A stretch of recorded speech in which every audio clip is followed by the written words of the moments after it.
inner mobility of thought. Yesterday I attempted to speak of several inner experiences that we could call the vowel system of the spiritual world. We saw in particular how esoteric reading and esoteric hearing are living inner experiences to which the entire personality, the entire being must be committed. I mentioned 3 such experiences for which one must prepare painstakingly.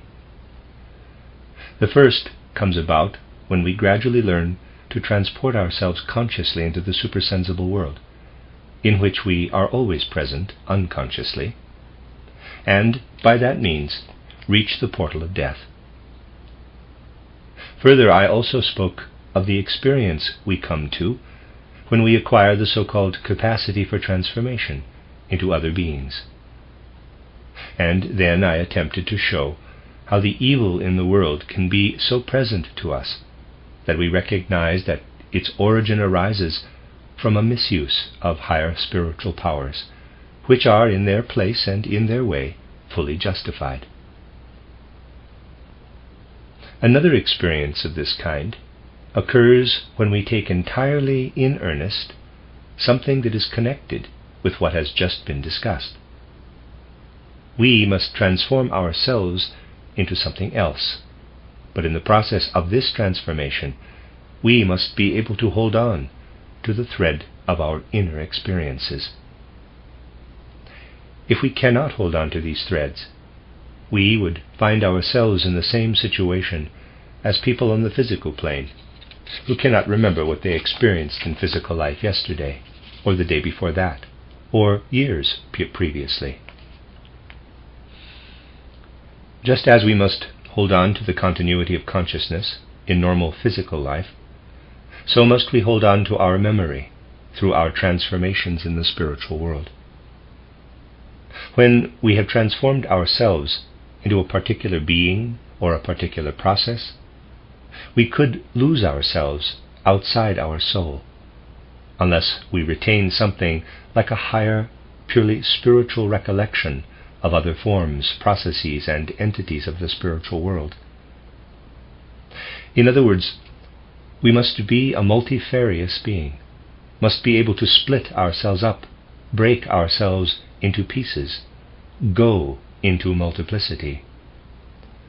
This inner experience produces a peculiar feeling, the feeling that you are there, you are this being, yet you are nonetheless another being. You exist within separate entities.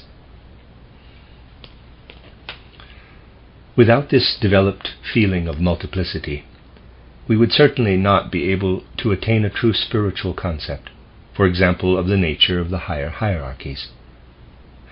We can still, on the path we took up yesterday, or on the paths we have followed on other occasions, gain an idea of the nature of the first hierarchy that stands just above us, of the entities of the angels, but to reach a more accurate spiritual idea of the entities of the archangels, we must, through inner feeling, understand something about multiplicity. For we learn only gradually to understand the true situation of these entities of the higher hierarchies. We learn to understand it only gradually because all human conceptualization, all human thinking, is bound to the ordinary relationships of space and time, and entirely different space and time relationships are present when we ascend to the entities of the hierarchy of the archangels. If we start out from ordinary physical consciousness, we always have a certain fundamental feeling, a feeling that is entirely natural for physical consciousness. For example, when, through the visionary gift, I wish to get to a person who lives between death and a new birth, parenthesis by I do not mean myself, but in general a person who has visionary power and seeks a dead person, close parenthesis, I first have the feeling that the dead person is there, together with me, just there, and in relation to time, I can seek the dead person out, Just as on the physical plane I can seek out another person I know to be alive at that time, I need only to find the way to that person. When we are seeking a dead person, this idea is perfectly correct. It is, in a certain sense, still correct when we wish to find an entity from the hierarchy of the angels. But it is no longer correct when we wish to seek out, in the same way, an entity from the hierarchy of the archangels, because an entity from that hierarchy has concentrated its consciousness in a very precise time. Let us assume that this line, there's a drawing, represents the course of time.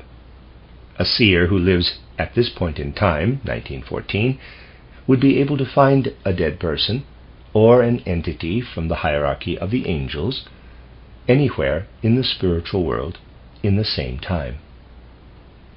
However, that doesn't work when we want to seek out a particular entity from the hierarchy of the archangels. In that case, we must go outside of time. We must overcome simultaneity. For example, to find a particular archangel, one must go back, let us say, to the 15th century. Therefore, we cannot say that we will stay in our own time. It may be that we have to go back for us, to the year 1465 or thereabouts, and then look for the archangel. Again, a drawing. If this entity is not to be found in the present, its effect radiates, nonetheless, into our own time.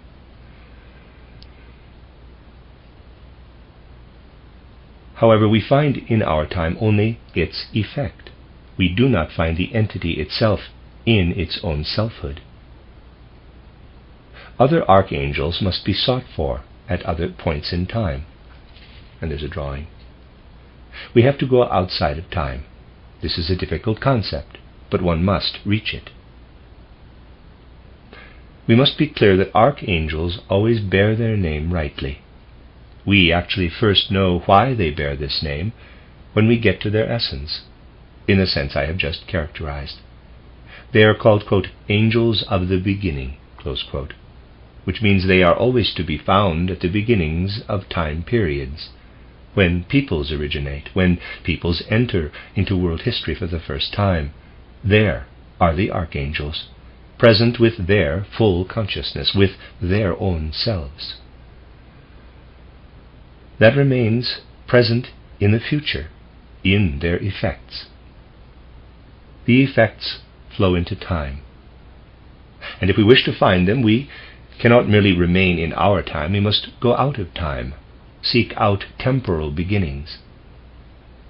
No one who wishes to live as a soul only in, let us say, October 1914, is in a position to find anything at all like the archangels. Perhaps not even one of them. That is possible only for those who are able to transport themselves in their soul being back into other time periods, in such a way that those periods become open to their direct experience, so that they themselves live in those other times. But when we transport ourselves into other time periods, it is necessary not to forget how we entered them, no more than we may, in the physical world, forget today what we did yesterday. That is something like a law of multiplicity, of the outpouring into plurality. Now we find the primal origins, the spirits of personality, the archai, only when we have transported ourselves back into the Lemurian epoch, when the earth was at the beginning of physical development. There we find the archai in their own selfhood. We cannot find them if we remain in the present. You see, therefore, that the entire relation of the soul to time must change if we want to penetrate the spiritual world consciously. What we experience in this way, or in fact if we only form an idea of these things and progress further and further in the inner experience of the idea, creates a mood in the soul of inner devotion, something like being poured out into actual spiritual reality. Here we have yet another vowel of the spiritual world. you can understand how in this further experience I have described, we become more and more independent of the space or time in which we stand in the physical world. You see that we not only go out of ourselves, but that simultaneously with this outgoing, we also enter the weaving and being of the universe. And not just one-sidedly, as we expand ourselves in spatial spheres, but many-sidedly, as we experience ourselves in time as a living being, who has within itself the points of consciousness of the entities of the higher hierarchies. When we, therefore, no longer live only in ourselves, and what is more, no longer live in the space and time we refer to as a physical being, but instead have accepted space into our body and time into our soul. Take note of this expression. We learn to understand it in its full significance only gradually.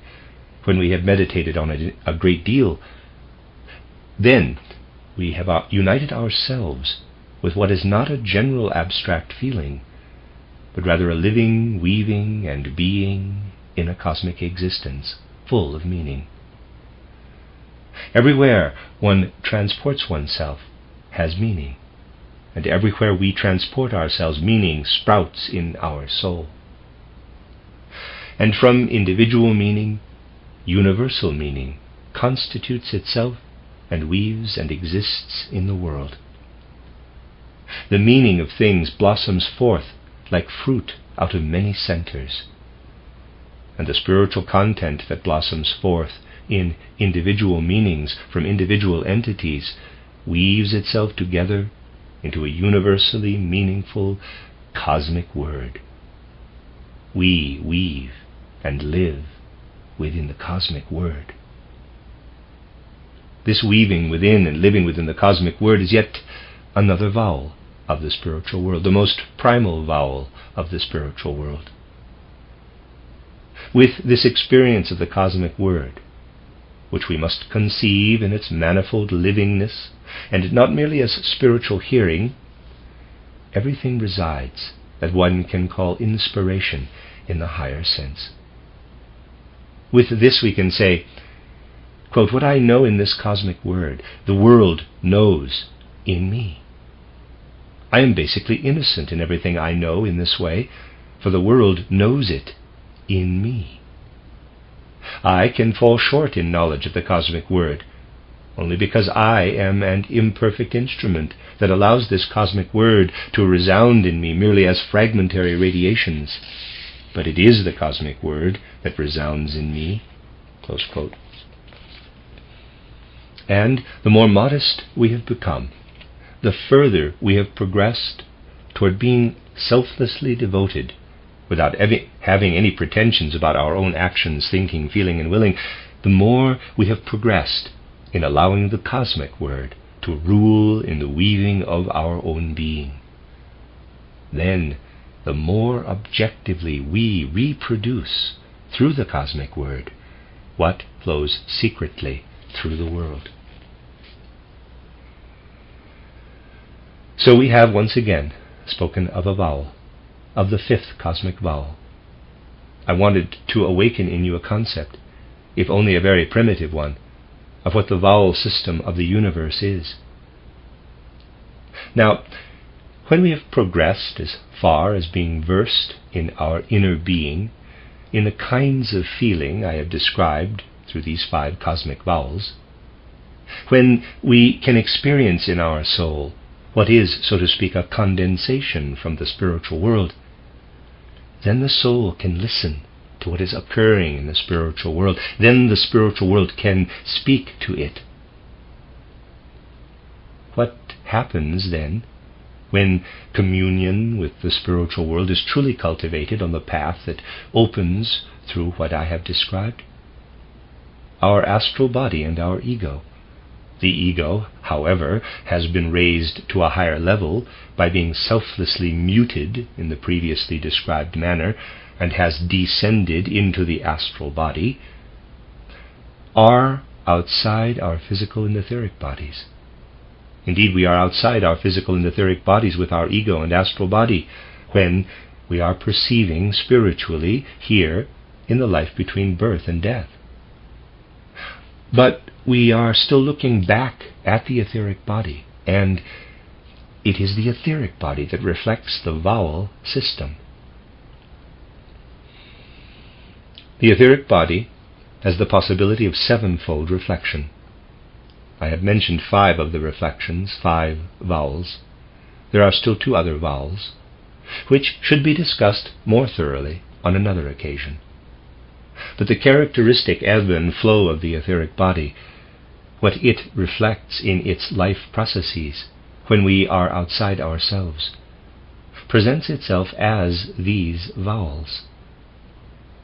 That means that something happens in the etheric body when we develop feelings like those we can experience through preparing to stand at the portal of death, or preparing to face evil with understanding, or living and weaving within the cosmic word. According to whether one holds one thing or another thing out to the spiritual world, something different is reflected in the etheric body we are looking back at. It is hard to describe, but I will say that the entities of the world are reflected sevenfold in the etheric body. I will represent it schematically like this. There's a drawing. This represents the etheric body of a person, very schematically. When we experience the feeling that arises through preparing to stand at the portal of death, the etheric body will be drawn together here in the uppermost region. It's around from the middle of the forehead down to the larynx, roughly. There's a little shaded area in the drawing. And receives a certain radiance and resonance. And from this radiance and resonance, something emerges that we can call a vowel of the spiritual world. If we now develop another feeling, the etheric body draws itself together in another region, let us say the region of the heart. Then one sees another radiance and perceives another kind of resonance, as from within a being into which we have transformed ourselves with the ego and the astral body. What I have said up until now refers to the vowels of the spiritual world. Just as there are 7 vowels, there are also consonants of the spiritual world, 12 in number. We approach these 12 consonants most easily when we comprehend the physical body in the same way we have grasped the etheric body in its vowel nature. The physical body reveals itself then as a 12-foldness. The time here is insufficient even to mention anything of how we can approach the 12-foldness of the physical body in the same way we approach the 7-foldness of the etheric body. But this I must say: when we are outside our physical and etheric bodies, they become something entirely different from what they are when we are living in them. When we are living in them, the etheric body is what sustains our life processes, what makes us living organisms. And the physical body is what builds our organism of senses. There we are, inside it. We need our etheric and physical bodies in order to be such people on the physical plane as we actually are. However, as soon as we are outside the physical and etheric bodies, in the sense that has already been indicated in this lecture, we relate to them as we would to signs. The etheric body is then indeed a living entity, but it shows nothing of the duty, the function that it has as the life principle at the foundations of our physical organism. It reveals itself as a sign of the 7 vowels. It becomes something objective, which we contemplate, and which in its changeability is a reflection of the vowel system of the entirety of the universe. We become as alien to our etheric body as we are to the vowels of the physical external alphabet. And we become as alien to our physical body, which has now become a totality of the 12 signs brought together in it, as we are alien to the consonants of the ordinary alphabet. And just as consonants and vowels permeate the words of the ordinary alphabet, enabling us to read this or that word according to how vowels and consonants are connected, so do we read or hear in the spiritual world something different according to how the etheric body, which can manifest itself in 7 different ways, harmonizes with or is connected to one or another of the consonants of the physical body. When we meet people on the physical plane, we can communicate because they speak to us, and we have eyes to observe and ears to hear the word, to let their language penetrate our souls. Everything that forms a relationship with another person is transmitted by our senses. Something similar transpires in the spiritual world.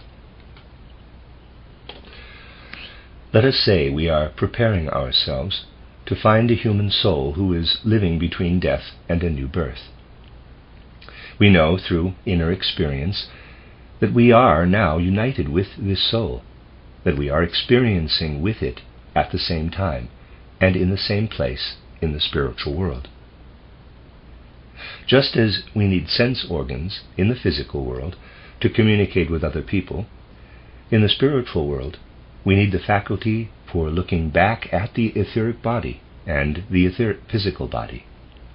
They reflect back the interplay of the vowel processes of the etheric body and the consonantal processes of the physical body.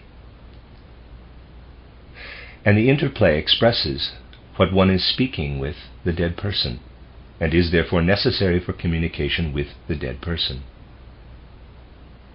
Imagine you are united with a dead person in the spiritual world, with a soul living there between death and a new life. You observe the human physical form in which you yourself live on the physical plane, and you observe your human etheric form. You look back at these, and through them is reflected everything the dead person has to say to you, to communicate with you, what that person is thinking, feeling, and willing. The human physical body and the human etheric body have become one comprehensive sense organ. And we can say, we have received the physical and the etheric bodies in our physical life, so that we may have sense organs for the spiritual world.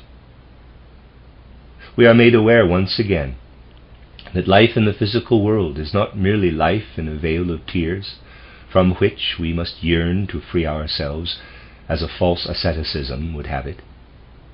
We realize that life in the physical world has a great and exalted divine mission.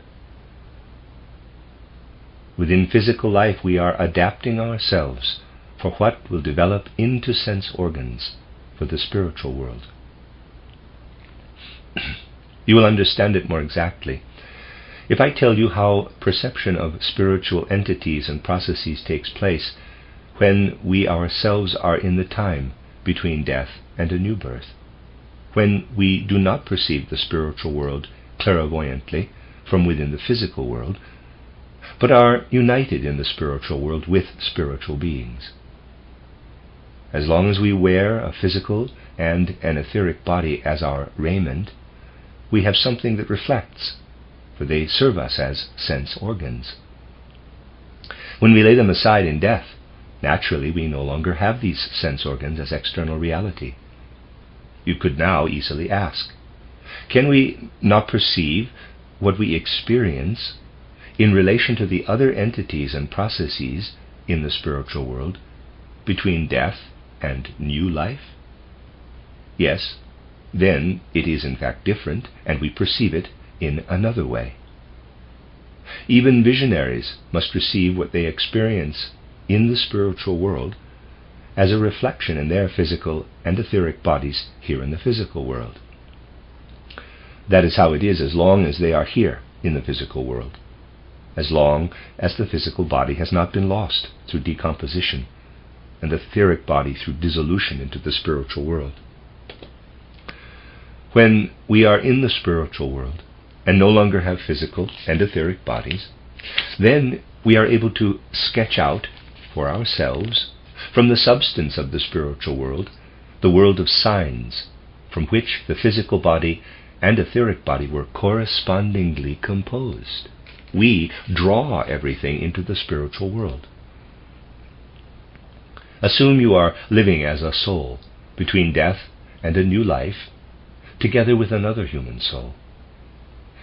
What you say to it, or what it says to you, everything that would otherwise have been reflected in your physical and etheric bodies, is now impressed into the Akashic Chronicle in the spiritual world.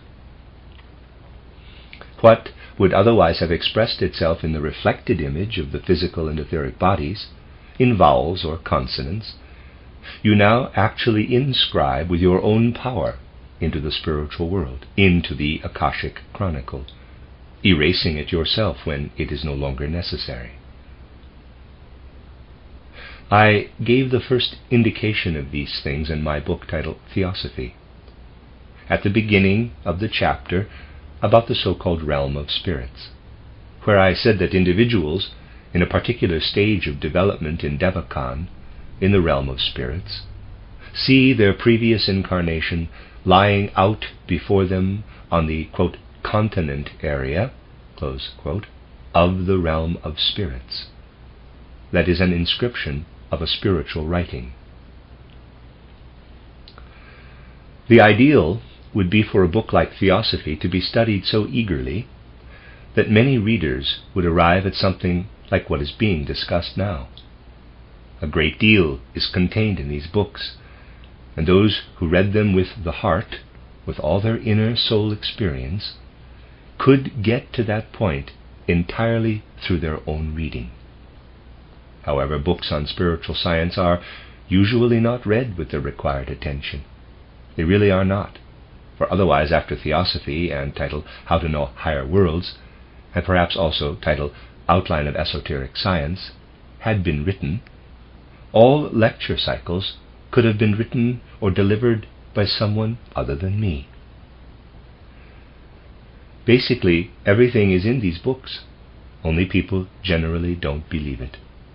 And how much could be written if everything contained in the 4 mystery dramas were extracted? I do not say it to promote myself. I have already spoken sufficiently about the humility of the esotericist, of the spiritual scientist. I say it to get you excited about a true reading of these writings, which had to be given particularly in our time, and from which there was, in fact, as little personal credit given as possible. You see then that human beings, as they live on the physical plane, develop something in reference to the spiritual worlds that is the seed for the experiences of the higher worlds. The etheric body here in the physical world is not just the life principle of humanity. It is at the same time a means of preparation to experience the sense for the vowels of the spiritual world. And the physical body is a means of preparation for experiencing the consonants of the spiritual world. We can accomplish much if we seriously attempt to free ourselves from the purely materialistic conception of the human body. Through that we can accomplish much to prepare ourselves so that feelings for the vowel and consonant systems of the cosmos awaken these inner experiences and impulses in the soul. We must only call forth in ourselves a feeling for this preparation for development into higher worlds, which is really similar to what a child must do in the physical world to learn to read and understand the words of our external physical human speech. The materialistic conception of the human physical body takes it just as it presents itself physically. It is taken the same way as symbols written on a blackboard, say I-N-K, ink, would be taken if we investigated them by looking at the curves and strokes, noting that they go up or down or bend around like so, and so on. In brief, we would describe the forms of the letters. That is just how we approach the physical body today. We describe it anatomically, physiologically, heart, lung, liver, and so forth. just as they present themselves on the surface. It is the same as if we were to describe a word by the strokes it consists of. However, the only person who gets anything out of it is the person who has learned to read the word ink from the strokes. We must advance on the physical plane to reading in the spiritual worlds. What we call esoteric reading and esoteric hearing is really a matter of individual experience. We are preparing ourselves for it when, while still in the physical world, we attempt to comprehend the physical body in its character as a sign. What does that mean? I will give you a brief example of this recognition of a sign-like character, but I must leave what is really meant by it to your own meditation and serious reflection. For language really does not suffice in many cases to make oneself understood on these topics. It will only suffice when spiritual science has done its task in the world for a while and has changed language so that words are formed in such a way that they link with what is spiritually real and essential. Language must become much more supple, but that will only be possible when spiritual science has been at work in the world over several centuries, and people have become accustomed, through daily involvement with it, to take words differently than is the case today, when they are only applied to things and processes on the physical plane. What occurs in the human head is enclosed in the bone formation of the physical skull. There it is, so to speak, inside. There it is, with few exceptions, physically enclosed from all sides. Schematically, we can represent it in this way, and there's a picture. The head, when we begin to interpret it, and not simply to describe it as it presents itself to the senses, is terribly significant, because in its interior complicated processes take place that are virtually enclosed on all sides by the hardest human material, bone material. Thereby a part of the overall human entity is shut off. It is, however, a part of the human entity, of the human organism. The human being is really not such a simple physical being that one can speak of a mere human being.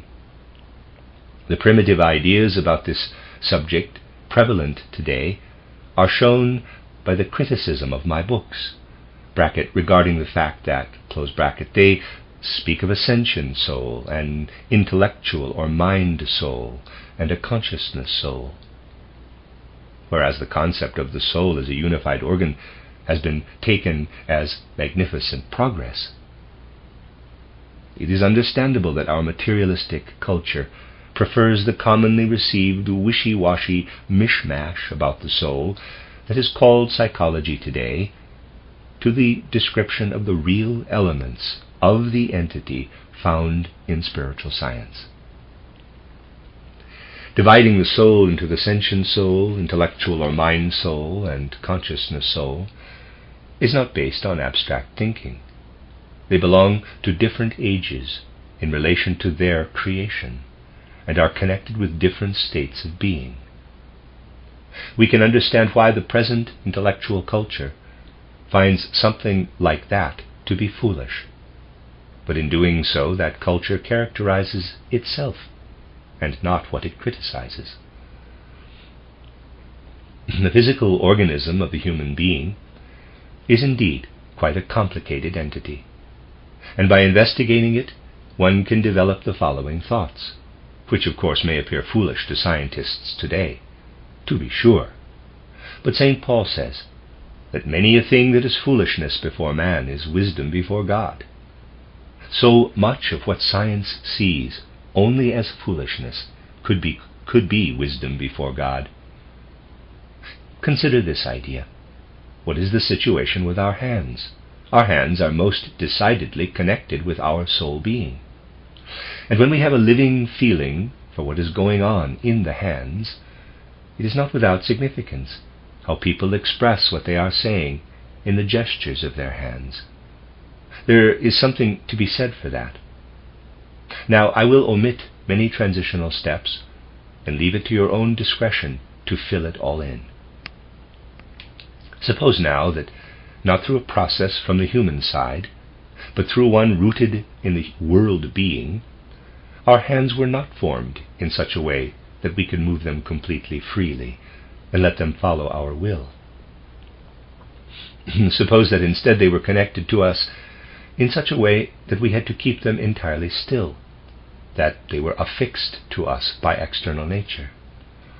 What would it be like then if we had hands but we could not move them? Even if we had hands we couldn't move because they were affixed to us, we would still develop the will to move them. Even when we could not move them physically, we would, in the moment we want to move them, tear off the etheric hands and move those. That is what we do with our brains in reality. Certain lobes of our brain that today lie enclosed within the covering of our skull were still freely movable during the moon phase of evolution. Today they are bound together. They cannot physically move, but etherically they move. When we think, we move the etheric brain when we think.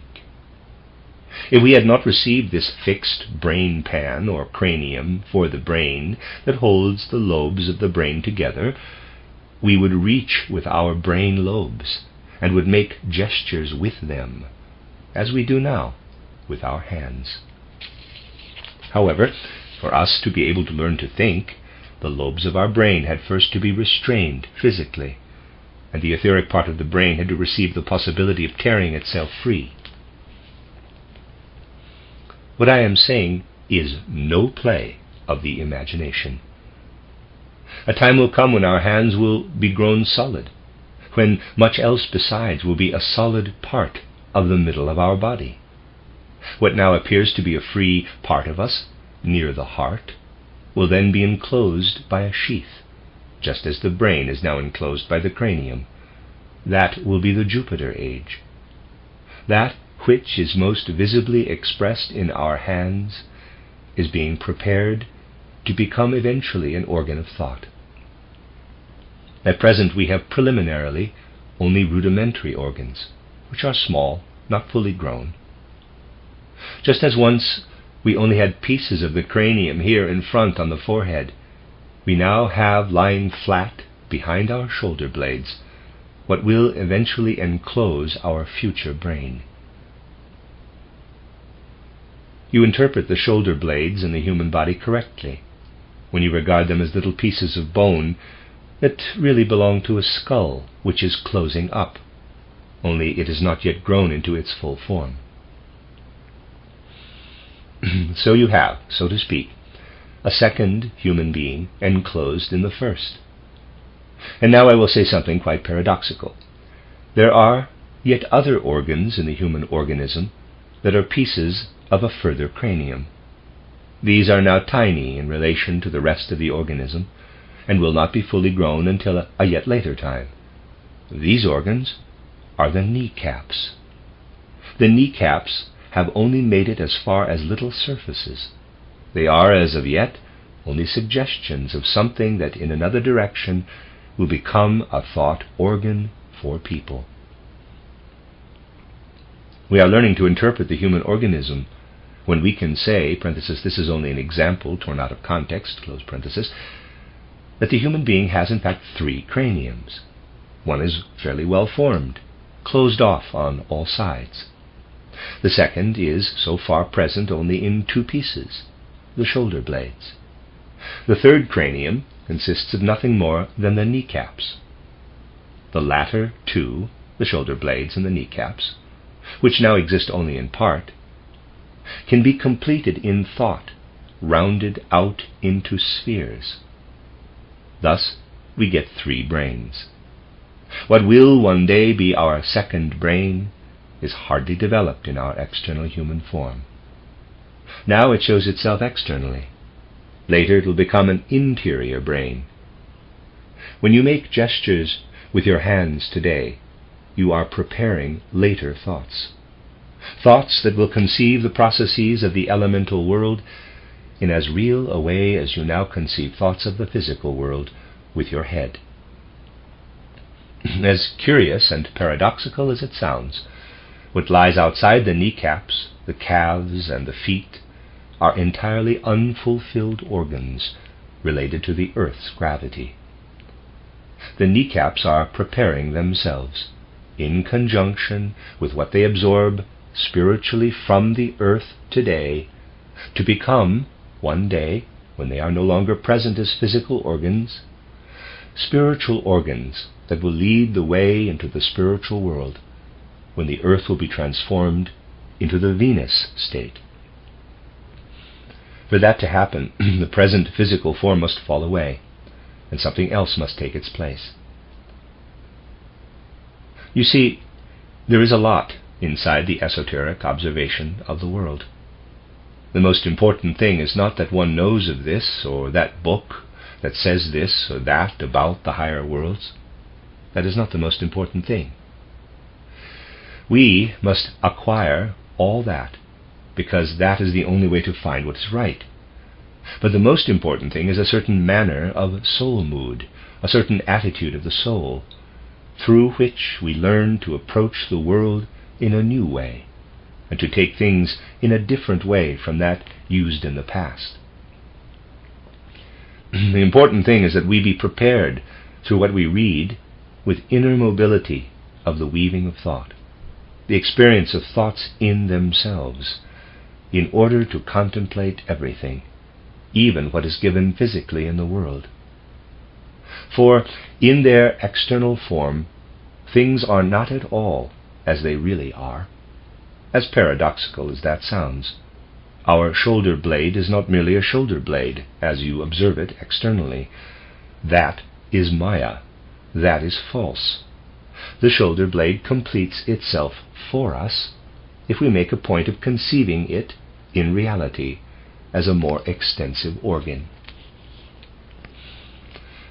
When we see people kneeling, we can gradually get the impression that it is entirely wrong to regard the kneecaps as they exist there only as little parts. That is entirely wrong. The people kneeling in prayer are preparing themselves to live in the sphere that will surround them someday, when their kneecaps will spread out, expand into a mighty vault like the surface of a ball, of which they are now only small parts. Praying human beings show us already in their form what human beings will one day become when the earth is in the Venus stage. In this way we gradually learn to read in the physical world. We do not merely look at a kneeling person or at some other gesture of the person. We learn to recognize how what we see about a person, what presents itself directly to us, although it is reality, can be false and untrue. We learn in the alphabet what the cosmos wants to express, not in its present state of being, but in its becoming. In this way we gradually learn to decode, interpret, read substantially the essence, and comprehend what the world truly is. The physical world is nothing more than a written page that lies before us. If we only gape at it, we don't understand what it is all about. We must learn to read. We know equally little about the world when we regard it only with what physical perception provides, and do not become aware that we must decode it and penetrate into it. We must read it to understand its meaning. We become more and more conscious that the world is a book that the hierarchies have written for us, so that we may read in it. Then we first become human in the fullest sense of the word. And fundamentally the building we are raising here, in its form and configuration, should elicit such feelings, such intimate attunements and compositions of the soul, that we become capable of reading the world, of hearing the secrets of the world. For that reason, the structure must be as it is, so that it can elicit what lies within us, at least a certain little part of it. It is good, my dear friends, to form often in meditation an idea of what task spiritual science can have in the world, in relation to what is now already in the world, what must develop out of it, how it should adapt itself into what should develop historically. If only there could exist among our friends in the Anthroposophical Society a circle that is carried by the living consciousness that such a thing must be worked and woven into the development of humanity. It was not merely to convey truths, but to arouse such a feeling in souls that I have given lectures such as these.